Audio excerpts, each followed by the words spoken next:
Should you buy a BlackBerry and should you buy a BlackBerry Leap? Both are good questions which we'll hopefully answer right now. One good reason to buy the BlackBerry Leap might be its build quality. It's a solid little phone, but really needs to serve the needs of businessmen who fly places first class and eat a lot of lunch on somebody else's credit card. With that market too comes the need for security, so BlackBerry devices are encrypted by default and play nice with a lot of high-end security. You also get access to BlackBerry's Messenger service, which keeps your messages far more secure than other services. Plus, now people with other phones can download it too, so you can talk to just about everyone. It's also worth noting that the virtual keyboard is very good, as it seems to spend less time trying to pointlessly autocorrect than some rival phones. In terms of spec, the phone is pretty basic, featuring a dual-core Snapdragon S4 processor running at 1.6 GHz with 2 GB of RAM.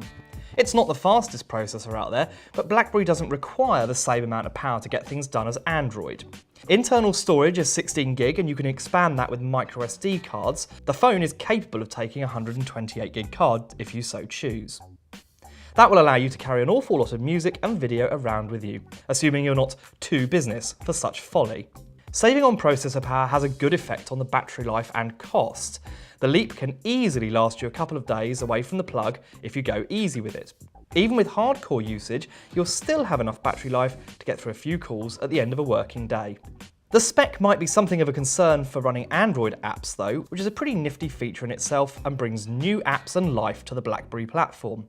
To make it work, you need to use the Amazon App Store, so selection is somewhat, but not drastically limited.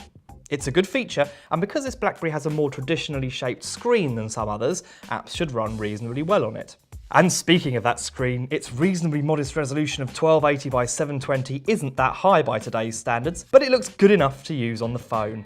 It's not massively sharp or enormously vivid, but it's bright enough for most uses. It costs just £200 unlocked, and that's not a bad deal for a 4G phone with such impressive security and business credentials. So, should you buy the BlackBerry Leap? Well, probably not. It's not a bad phone, but the reasons for buying one basically amount to its price, decent keyboard and excellent battery life. There are cheaper and more impressive 4G phones on the market, and while there's nothing wrong with the Leap, it doesn't, wait for it, leap out at us either.